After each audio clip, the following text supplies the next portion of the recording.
contain me. You can't catch me on the run, cause I'm gone, yeah. I blaze trails, set fire to what's behind me. No, I'm never looking back, I'm on the run. I could only ever be what I'm made to be. Feels good when I'm living on the edge. Watch me now, roll like thunder, gonna shake the ground. Can't stop me now, I don't give up and I won't back down. I'm a force of nature, can't be contained. I got lightning running all through my veins. Watch me now, watch me now.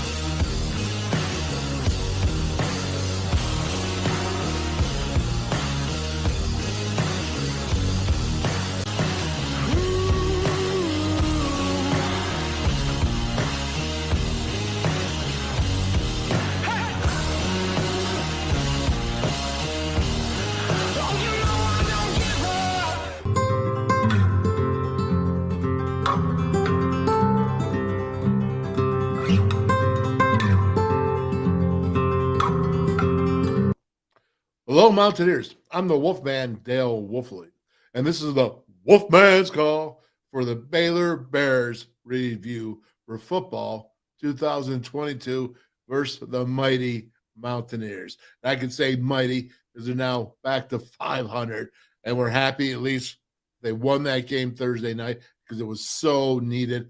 Obviously, spoken to that. But before we get into this review of the Mountaineers and the Bears, let's thank our sponsor, Par-Mar Stores, because if there's not a Par-Mar store near you now, there will be one soon. And these guys are killing it out there, opening up new stores all the time. And Artisan Grange Company, switch the hemp, just the dip. Do it the AGC way, man. It's a fully big-time dip alternative. No nicotine, no tobacco, and it's satisfying. I love it. Artisan Grange Company. Switch to hemp, just the dip. Okay, let's get into it because there's a lot. There's some good, there's some bad, there's some really good, and there's some really bad.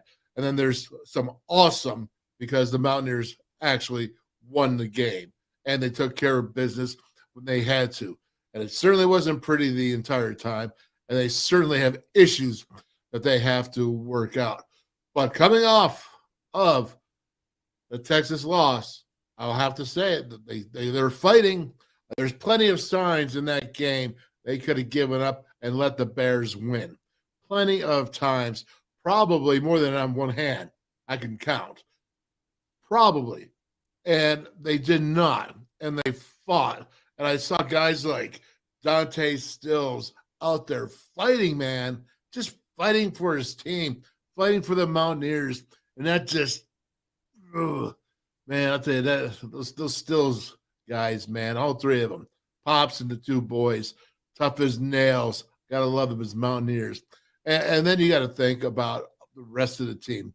You know, offensively, the offensive line coming back after the. Honestly, I thought that they got shellacked. Not that they got physically shellacked by Texas, but they couldn't get off up to the second level. They made Texas linebackers look like they were all Americans. So, you know, they did. They had a poor game, and they came back against a Baylor defensive line that was supposed to be superb against the run, averaging only 97 yards, giving up in the running game.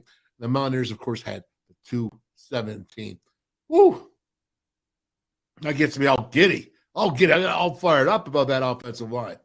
I take back everything I said about you in Texas. No, I'm just kidding, brothers. I didn't say anything that wasn't true. And that is the fact that you didn't play very well together as a unit. But you did against Baylor. And for that, I am very, very proud, I guess would be the word, of how you reacted, how you answered the challenge of the coaches, how you reacted to the challenge of yourselves, because knowing that this Baylor game was so huge, and probably knowing that this Baylor offense of line had the reputation of being one of the best offensive lines in the Big 12. But I think you just showed everybody of this offensive line what it can be when it's playing together, when you're playing as one, being 5-1. And let's just go ahead and add Pollanday in there because that was pretty he had a pretty special game in the blocking. He's a tough young man. Hate to say I heard that Michael O'Loughlin is out again for the year. I want to tell you, man, that guy's a warrior.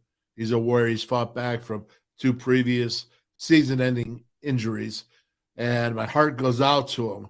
And I know he's going to be okay. He's fine. He's a strong young lad. But I'll tell you this, is that he has a heart of a lion, and hate to see him go down injury again. Don't know life, man. Don't understand it. But just get yourself better here. Get your life going, man. Get your life going, and because you're going to be a really successful young man, no matter what you decide to do. Oh, I do feel bad. I do feel bad for that kid. That young man's tough as nails. He was that young man is what when you say this is a mountaineer and a pitcher and a description. You know what? Michael O'Loughlin would fit right in there just fine, just great. He really would. Well, let's get back to the offense. TM, Tony Mathis. Wow. Justin, Jump Cut Johnson. Yep. Doing pretty good. It's nice when an offensive line and tight ends and receivers. I want to show you the perimeter blocking was excellent as well. This was a whole offensive unit running the ball. It really was. And Tony Mathis and Justin just doing good stuff on your own, getting and making plays on your own, even when the offensive line or the offensive blockers were not taking care of business the way it should have, because you did a great job. So kudos to the offensive line. Kudos to the running backs. TM averaging 5 yards per rush now for on the season.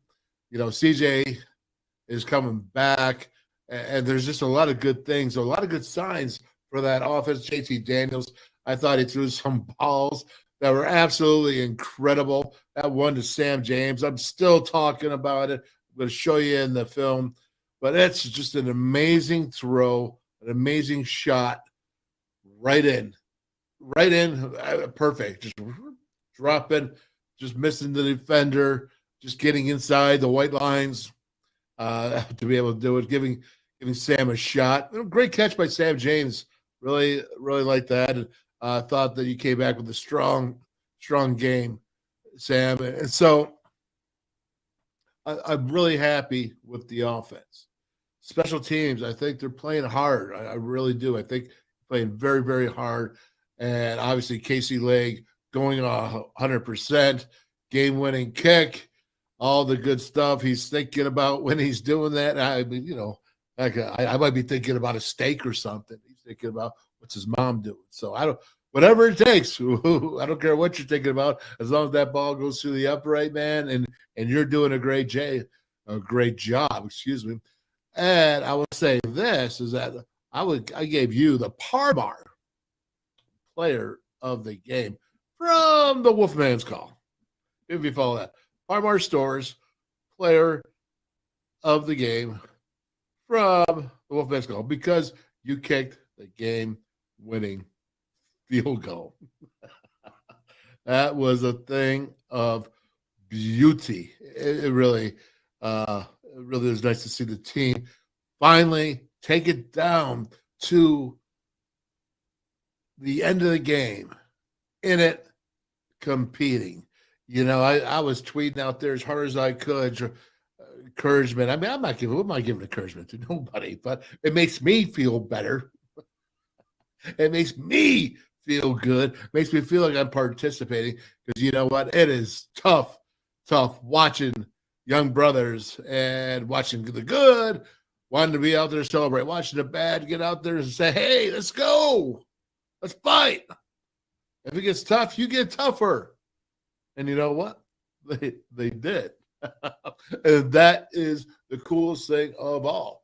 They did get tougher. They did fight, and they never, ever, ever quit. Defensively, never, ever quit. Making those plays, you know, turning points on the board off of turnovers, putting points, I should say, on the board off of turnovers. That is absolutely fantastic. And that's what they've been talking about all season. Just like Virginia Tech, Jacoby Spells, pick six. Well, go ahead. Dante Stills, block that extra point. Boom. Run it back. You get 2 points. It counted. It mattered. Very important. Special teams. Dante Stills, special teams player of the week. Bet you like that. That's just another accolade for you as well. I thought you played with heart. You played with emotion. I felt like you were really leading this team young to know how to fight the Mountaineer way. And that's what I really loved about that.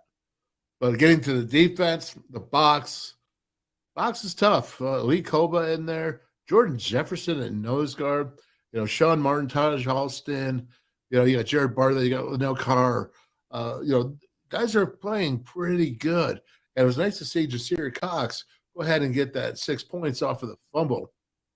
And watch Jordan Jefferson knock Blake Shapton out of the way when he's trying to recover the fumble, because he may have had a shot to get it, but you see JJ just take it with his right hand, his right arm, he swats it, and Shapton, he actually moved like 2 yards. That's a strong man, Jordan Jefferson. I'll tell you what, he's a star in the rising star, JJ. And then, of course, Sean Martin, I think he is really starting to find his oats. And, we got to talk then about Lee Koba. I like Lee Koba. He's leading the team in tackles usually. He's out there. He pounces. He has instinct. Doesn't do everything exactly right, but this is his first year. We'll cut him a little slack. But he's out there. He does fundamental stuff. He's fast. He's a fast cat, man. And just one time when I saw Blake trying to run, it was a 3rd and 10 inside the red zone, and he was going to run. There was only one person in front of that first down to him. And you know who that was? That was Lee Koba. And Lee Koba got the sack. But that was huge, absolutely huge. So all in all, the Mountaineers won the game. A lot of things didn't go well for the Mountaineers, but they hung together. Let's go ahead. Let's break down this offense. Let's get a word with Parmar Stores first. Let's break down this offense of the Mountaineers and see what they did good and maybe what they needed a little bit better to do. Let's hear from Parmar Stores first. Hi, my name's James Emitter, and I'm from Bethel Park, Pennsylvania. And when I'm back home in the Pittsburgh area, you can find me at my local Parmar store. We had that golden blue pride at Parmar. There are literally hundreds of Parmar stores in West Virginia, Kentucky, Ohio, and Pennsylvania, and even more on the way. Download the Parmar app to save even more. And whether it's food, gas, groceries, or whatever, we have you covered at Parmar. West Virginia proud and ready to serve you. If there's not a Parmar store near you now, there will be soon.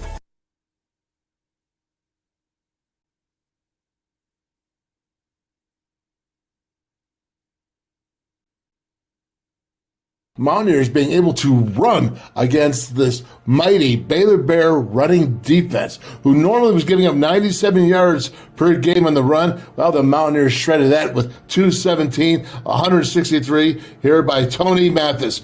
Watch, you see Doug Nestor's going to come around. All this is the guard H counter with Polanday coming off and getting a great block. Now watch the blocking here and watch getting up to the next level by Wyatt Milam.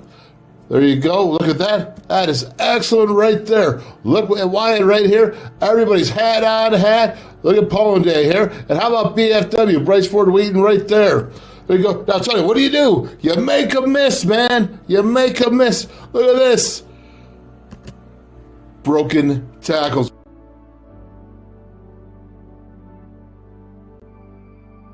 Really tough to bring Tony Mathis down with the arm tackling. Watch here the split zone. You're going to see the tight end Polanday is going to go and kick out, and you see Tony come in. He has to do it. He has to bounce it. No hole, bounce it outside, and he makes the Baylor Bears miss on the first attempt. There you go. Look at this. Very nice. There you go. Run through that arm tackle. There you go, Tony. That's it. 8 more extra yards.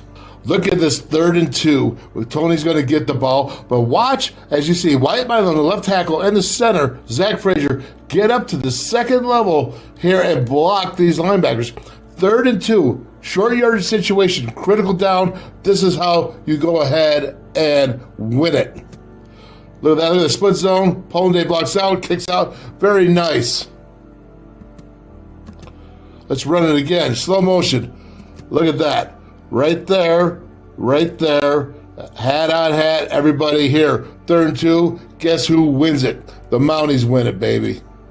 There you go. Tony Mathis running hard. Wow, man. Averaging 5 yards a carry on the season. Take a look here. You see head on head here by the offensive line, but there's no movement. There's no room for Tony Mathis to get up in the hole and run. So what he does is he takes a quick step, and then he bounces out and then cuts up. Even when there's no blocking, Tony Mathis making it happen, getting into the end zone for the first score. It's a beautiful run right there. Yeah, TM, get up there.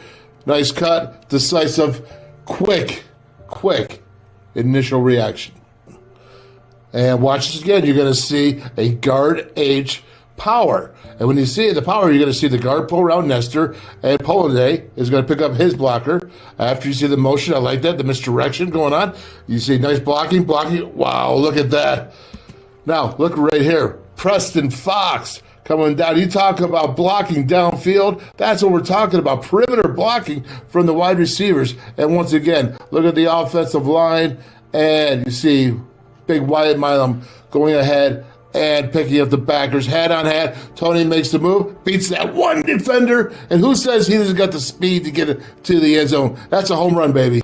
Once again, blocking on the offense, hand in hand with running with the offense. Tony Mathis would agree. You're going to see the offensive line outside zone. You're going to see Zach Frazier getting downfield and blocking. But watch the perimeter blocking here. This is an excellent example of perimeter blocking downfield, and why you see Tony pop it.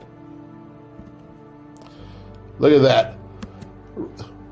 Block.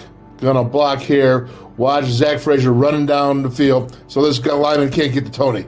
That's huge. Great job by all the Mounties there. Blocking in front. Tony getting big. You're going to see the pistol formation here. You're going to see TM get the fake handoff, play action pass. You see JT's going to roll to the right, and TM's just going to do it out into the flat and pick up the first down. Running the ball and receiving effectively, getting first downs. Nice. He does it. Nice job. Right on target. There you go, TM. First down. And Tony Mathis was the only player to take advantage of the blocking of the offense Thursday night, because Justin Jump Cut Johnson really did a fine job. As you see him hit and here rolling in, going around again. You got the Polonday, the tight end, coming by. First down, man. Big numbers, first down. And watch the draw right there. Nice spread out. The defense spreads out, breaks through the two tackles, getting in for 6. That's wanting it. That's desire. Great job, Justin Jump Cut Johnson. Now this play is Bryce Ford Wheaton just going ahead and getting the jailbreak screen. But I want you to watch not only Bryce Ford Wheaton, but the whole team as he struggles to get to the first down marker and then surpass it. This is a team spirit. This is an offense that's fighting for every single yard. This is an offense that was successful because of it. You see right there, watch the blocking. Look at that. Look at Frazier. Just drive. Nestor, all the big boys. And watch the play action here, because the play action is successful because you know why? Because the running game was successful. Play action, Tony Mathis. You see him rolling out. I love rolling out of the pocket. And there he is, Caden Prather, turning the corner. 9 receptions, and they were big time. You see Prater down at the bottom of the screen. You saw the comeback in the last play. Now watch him go across the middle. He's not afraid. JT Daniels finding him, delivering a strike. He catches out with his hands. Look at the balance right to the tackles. Touchdown. That is awesome. Slow motion. Here you go. Right there. Look at this. He gets open. Again, watch him stab that ball in the air with his hands. Avoids the tackler. Keeps his balance. Making 6, man. Now watch this play here. JT Daniels just dropping back pass. You're going to see Frazier come off this defensive lineman You're going to see Nestor pick him up. Frazier's got to pick up the backer, give JT Daniels just enough time to make this ball. He throws a great ball out there, but a tough catch the young Mr. Prather have to make. I mean, he stabs that ball right out of the air. Excellent. Look at that, the protection. Look at that throw. Oh, and stuff. Slow motion. Watch it all, man. Soak it in. That is execution by the offense, and that's a great catch, Mr. Prather. And you're going to see in the slot, Reese Smith. We need more Reese Smith, especially with O'Laughlin out. This guy here has to take care of the center, the seam routes. We need more catches like this. Excellent throw, but I'll tell you, that's a great effort by Reese. That is beautiful. Watch it again here. The end zone shot. Look at that, man. Great throw, great outreach, great catch. That's making plays. That's just making first downs, and that's how you win football games. And I loved how the offense was balanced. The running game, and then, of course, the passing game, JT Daniels making it happen. We're not going to forget about Sam James. Sam has some nice catches there. Just a 5-yard hitch, but what does Sam do? He gets the first down. He puts his shoulder down. That shows me he cares and he has a lot of effort. And then we're going to just continue on here. Let's watch this throw. This throw is absolutely amazing. Absolute amazing catch by Sam. I said in a tweet, I don't have the words to describe it, how tough and accurate that throw is right there. Amazing. And of course, I have to bring this up. What can you do better? Well, the offensive line could have blocked better on this 4th and 1. Critical downtime. They had a very, very good game against the Bears, but this play, they lost, and this was critical. They had to learn how to win critical downs.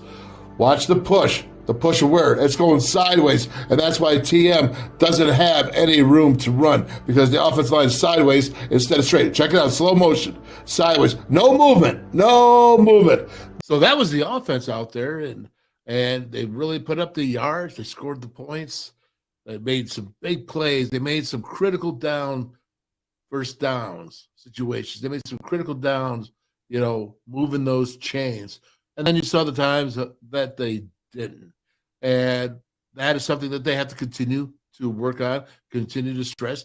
But, Baylor's got a pretty good defense as well. They got a pretty good defense. So, it was a game. It was a battling. It was 2 heavyweights.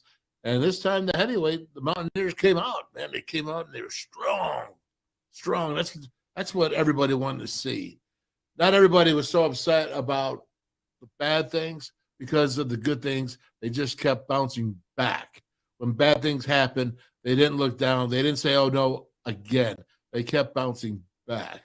Well, let's go ahead now and flip it over. We're going to show you this defense. And this is the Wolfman's call.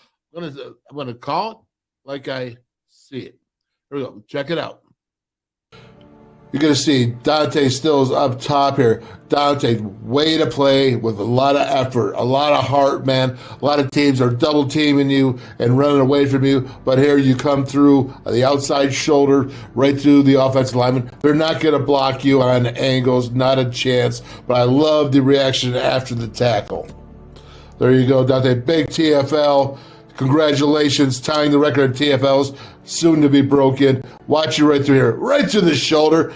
Too quick, too fast, too powerful. Dante Stills, great job.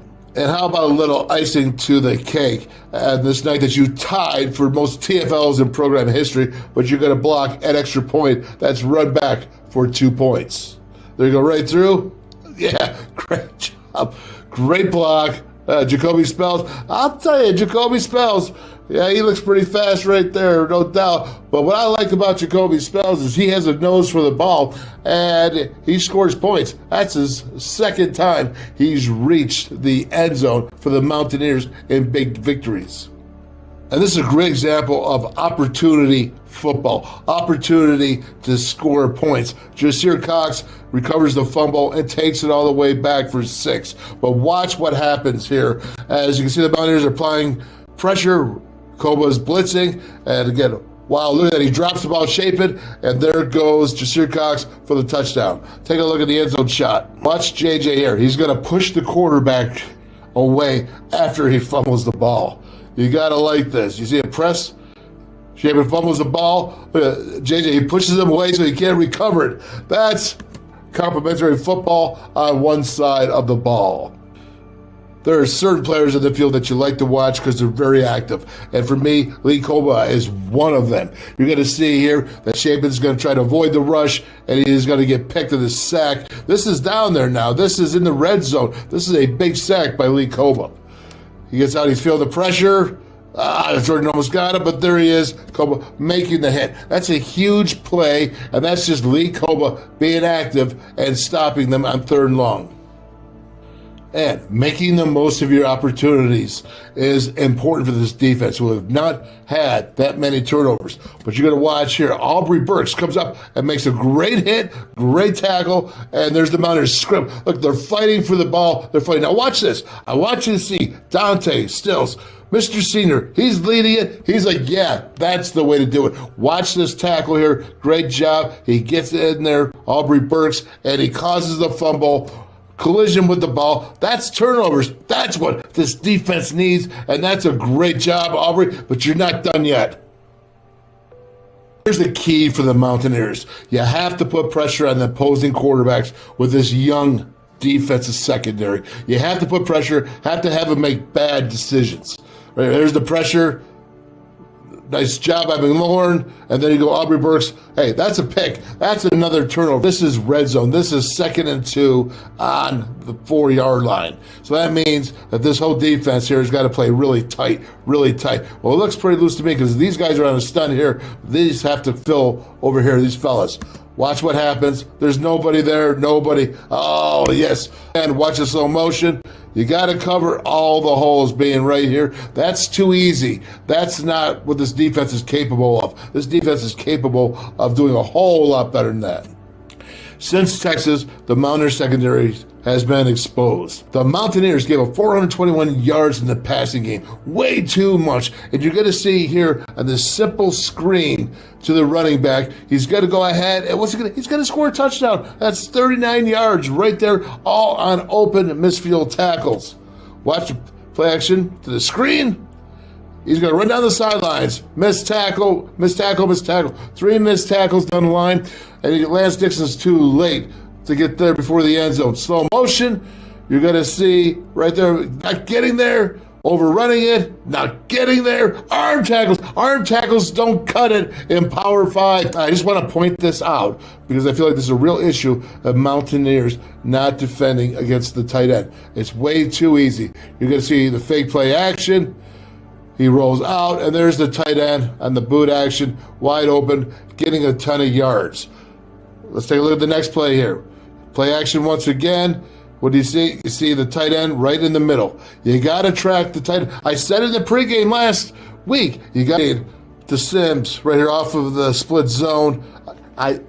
You have to watch this tight end. That's a first down. That's way too many yards to a tight end. And, of course, you see him here, Sims, get the ball and score for a touchdown. Being creative, finding new ways to run the ball. Simple crossing pattern across the middle is going to be taken down inside the 5-yard line. And there's going to be missed tackles along the way. Play action pass, and once again, he gets it right in stride with Blake Shapen. Look at this. Missed tackle, down to the 2-yard line. That's not acceptable. Not acceptable. All the missed open field tackles in the secondary. This is the difference between missed open field tackles and making a tackle. You're going to see the play action pass right to Baldwin. Wesley McCormick makes the tackle. There are no more yards after catch. No more yards after catch. And that's what you have to do. If you're going to let them catch the ball, if you're not there in time to make a play on the ball, then you better make the tackle. And that's the difference to them scoring and breaking through that tackle and making a score, or being down at the 47, 46-yard line. There's the defense. The good and the bad. And some really ugly. 421 yards of passing game. 590 yards. You know, the win was great, but here's the deal. You're not going to win very much giving up that type of yardage, that type of stuff. Not all these games and all these balls are going to bounce your way like they did Thursday night. It's not going to happen. And they have to get better. They have to find a way to get better. They have to find a way to secondary, shuffle, and backpedal. Not shuffle, backpedal, redirect offensive players, redirect them so their timing's off. Get the pass rush going. Get in the quarterback's face, because you know what? Texas Tech, man, all they do is throw. All they do is throw. They put up a ton of yards. They got quarterback after quarterback after quarterback. So the Mountaineers better be ready. And that secondary needs to figure things out, whether you get pressure on the quarterbacks, whether you're doing better techniques, fundamentals, whatever it is, you got to get better, because really, Baylor crushed you. And 421 yards, it's like they're on air, the offense on air.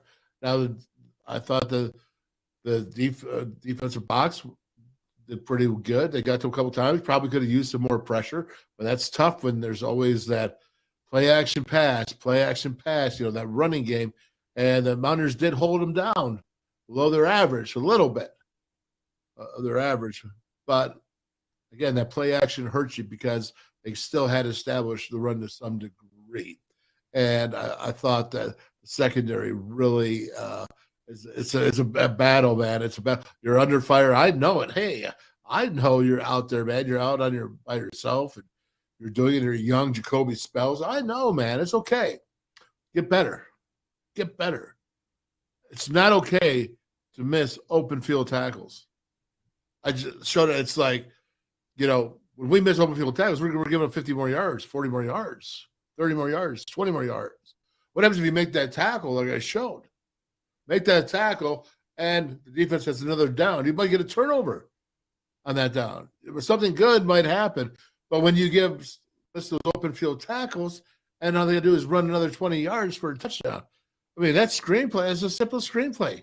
Open field tackles are killing this defense. Secondary. I don't understand it. Get in position and make tackles. It's not anything else that any other team doesn't have to deal with. We all understand that you can't hit during the week. You can't tackle as well as you would like to because of the lack of the ability to practice it on moving targets, on actual breathing targets. But so does everybody else. And you have to do what you got to do, and you have to make plays. You have to win critical downs. You have to win critical situations, and you have to win critical open field tackles because there's nobody left behind you, right? So if you miss, we've seen it all year. Pitt, 130 yards, yards went after missed tackles. It could have changed the whole game. So it's a problem. You got to tackle. And then once you do, you have a fighting chance next play. Maybe do something good. But when you miss that tackle and they go for a score, there's nothing you can do. It's over. And honestly, it came close to being over for the Mountaineers Thursday night against the Baylor Bears. So got to get better. Texas Tech, this is the time to get better because that's what they do. They like to throw the ball. And we'll see. We'll see what the game plan comes up with and all that it is. But Aubrey Burks, some great play from you, some sparks, Jacoby Spells. There's some young secondary there. So I'm going to give you some loving as well. You created some turnovers. You did some really good stuff, and I know you're young. Now we got to make sure everybody else is on the same page with you. All of you together, same page, and be able to communicate. And that's what I'm looking forward to. So let's go, Mountaineers. Let's go and take down Tech Red Raiders. Let's take them down right there in Lubbock. You know what I mean? They say wreck them, because that's what Mountaineers do. And I'm excited. You're 3-3. Rest of the season is up to you. It's in your hands. Take what you will, win it or lose it, because nobody else is going to be able to do it for you. And that, my friends, is your WolfMan's call for the Baylor Bears Review 2022. Brought to you by our great friends, Parmar Stores. There's not a Parmar store near you now. There will be one soon. They're adding them every week. They got more they're adding to the end of the year and then some. It's crazy, but they're doing good stuff, and they're here for the communities. And Artisan Grange Company, AGC, switch to hemp, just a dip. Satisfying. Number one in my books, dip alternative. Artisan Grange Company, AGC. That's it, my friends. God bless you. Boom!